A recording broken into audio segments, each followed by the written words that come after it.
The Lenovo 100P awaits us with outstanding brightness and an innovative stand. The question we are looking for an answer to is, of course, the usual one. Is it worth its price?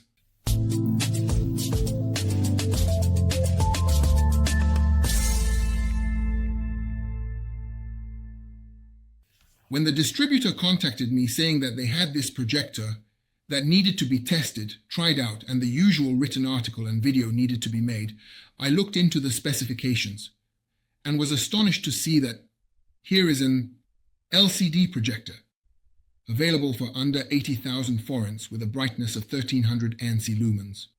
Well, I thought I had no other choice. I had to try it out, so I did. And in this video, I will share with you all the experiences I gained regarding it. But before we dive into the experiences, the usual things come first. So we'll unbox it, take a look at the exterior, I'll tell you the specifications, and then at the end, we can go over the test results. Let's get started. Let's begin with the unboxing, but I don't want to spend too much time on this, as alongside the very simple remote control, we get a very nice projector, a manual, and a power cable, and nothing else, but we don't really need anything else. So let's see what the projector looks like from the outside. At first glance, you can see that it's a very good-looking machine, built from very good materials and very well designed. However, the most important aspect of this projector is not the fabric cover or the Apple-like design used by the manufacturer, but rather the stand on which this projector is placed, as this stand is rotatable. It can be tilted and adjusted in all directions. And this stand is what gives this projector its real advantage over the competition. Because this stand is adjustable and you can even project onto the ceiling with it. This is a huge advantage, as among current projectors, we find more and more similar ones, where you don't need to buy a separate tripod, separate stand, or various things for the projector. You don't need to place books underneath to achieve the right tilt angle for projection. They come with a built-in stand. It's fantastic. The exterior is actually not too complicated, as there is a lens at the front which is behind plexiglass. There is no protective cap, but then again, it's not needed. On the front panel, we also find sensors for various automatic settings.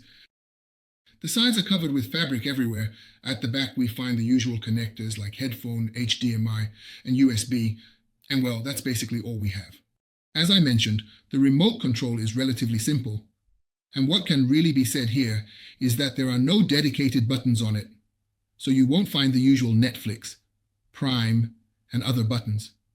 It's a very simple piece, and there's really no problem with its operation. That's all it can do. Let's look at the specifications because, as I mentioned, this projector has outstanding brightness. From the preliminary materials and tests, I saw that this projector has a brightness of 1300 ANSI. And while it can't compete in many aspects with the very expensive category above 100,000 forints, it definitely can in terms of brightness, as I don't really know of another projector that is based on LCD and can achieve 1300 ANSI. So this would be an outstanding brightness, see, or more precisely luminous flux, if it were true, but it isn't. Because what happened was that when I received the survey, the material still listed 1300, but by the time the projector arrived, I found only 850 everywhere. And this is, well, to put it mildly, surprising because manufacturers usually don't backtrack and adjust specifications like this along the way. However, with this projector, that's exactly what happened. So this 1300 ANSI on which I wanted to base the entire test, well, that's just not true. But what else can the machine do? There are a lot of things in it worth mentioning. As I said, there are forward sensors, and because of the sensors, there is obstacle avoidance, screen alignment, automatic focus, and automatic keystone correction settings. So, every automatic function that you would expect in a very expensive projector is also present here. Additionally, what's also important is that it has a good sound system. Although there is no subwoofer, the two 5-watt speakers should theoretically sound good, which we will see during the test, of course. What you should also know is that the factory noise level is relatively low, so there is no problem with the fan noise level. And what you should also know is that it naturally has Android, or a relatively old version 9. It also has Bluetooth and Wi-Fi, So it's a smart projector, just as we have come to expect. However, what I must definitely mention and should not be overlooked is that the device is indeed prepared for streaming services. But it's not by accident that dedicated buttons are missing from the remote control. Because this projector does not have Widevine L3 certification. Which also means that, for example, you won't be able to watch Netflix in full HD resolution, only in standard SD. And for a full HD projector, this is definitely not an advantage. Okay, well, I've already talked about the essential specifications, and I don't want to continue with that, because I naturally tried out the projector, and the most important thing is how it performed. Let's start with the operating system, which is a relatively simple one. As I mentioned, it's based on Android 9, and it doesn't have too many features. The hardware built into the projector actually runs this operating system quite well, although there are occasional minor hiccups and stutters, but overall there's no problem with it. There's no problem with the interface either. Everything is accessible, and you can install 1,000 different Android software on it. So although we're not talking about a fresh system, not a new Android TV system, the software is still usable in this device. What's strange about it is that the translations, well, to put it simply, are amusing or funny. It's obvious that we're talking about some kind of machine translation, and well, I think you're better off sticking with the original English language and not trying to use the projector in Hungarian, because I really don't understand in many places what the menu items are supposed to mean. The English is much more comprehensible, in my opinion. As I mentioned, it is prepared for streaming services, so these streams do come in, but not everywhere will be full HD. This is due to the lack of Widevine L3. Basically, we have to accept it as it is. However, the picture quality is not bad. Obviously, it's not 1300 ANSI.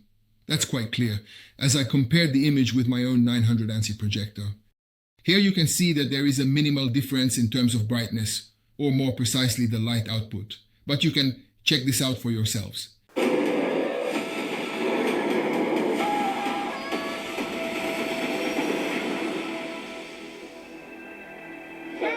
Isn't it so pretty? You can go back to the hotel and finish your business or whatever, and then I'll follow you later.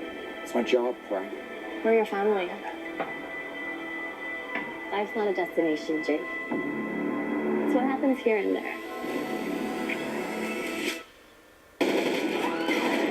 Jake, what's happening? Get back in there, hide. No, you're coming with us. It's gonna be okay, I promise. Well, it's clear that there's a huge difference. There's no problem with the image detail. What needs to appear in full HD appears in full HD.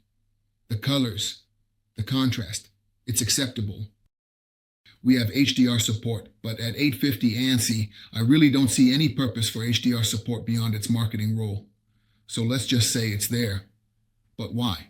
Naturally, I examined the sound of the projector, both types of sound, meaning the sound quality we get while watching a movie, and also the default background noise we get when the projector is operating.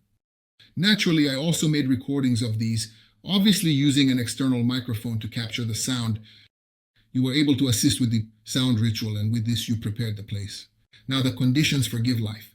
There are no problems with these sound systems. You knew you could certainly start the visual ceremonial practice, Didim, and with this action you halted the theory. Now the local news can be on the ground.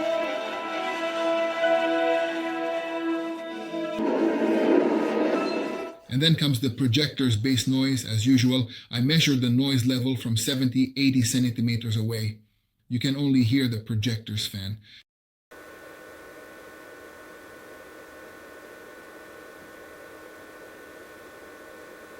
Yes, well, actually there's no problem with this either, so fundamentally I don't think we should have any issues with its operation. And in the end, of course, we can ask the question again, and this might be the most important: is it worth buying this projector or not? Well, for under 80,000 forints, we get an acceptable light output, 850 ANSI lumens, which I think is completely adequate these days. Although you need to darken the room, you can still get a watchable quality image even in semi-darkness.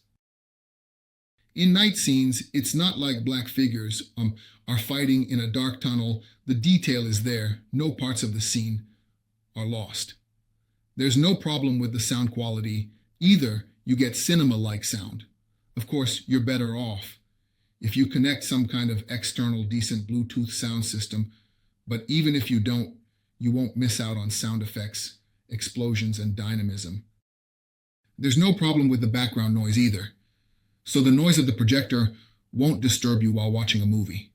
What I must highlight regarding the picture quality is that we get very friendly, warm tones, and overall it's pleasant to watch the projector's image. And the other thing, I must highlight about it is the exterior, like and the stand system that they placed under the projector, because this way the use of the Lenovo 100P becomes incredibly simplified and extremely convenient. You don't need to buy all sorts of stands for it or prop it up with books. And in the bedroom, you can even project onto the ceiling above the bed if that's what you feel like doing. So overall, the Lenovo 100P is not a bad projector at all, although it would have obviously been much better if we had received 1300 ANSI lumens instead of 850. Along with this, its price, which is under 80,000 forints, definitely places it in a recommended purchase category. So if you want to buy a stylish, easily adjustable, very comfortable to use projector with good image quality and sound for your home at this price, then don't pass up on the Lenovo 100P. Feel free to buy it. That's it for this test. Take care, look after yourselves, and I'll be back soon with another test. In the meantime, subscribe to the channel. Goodbye.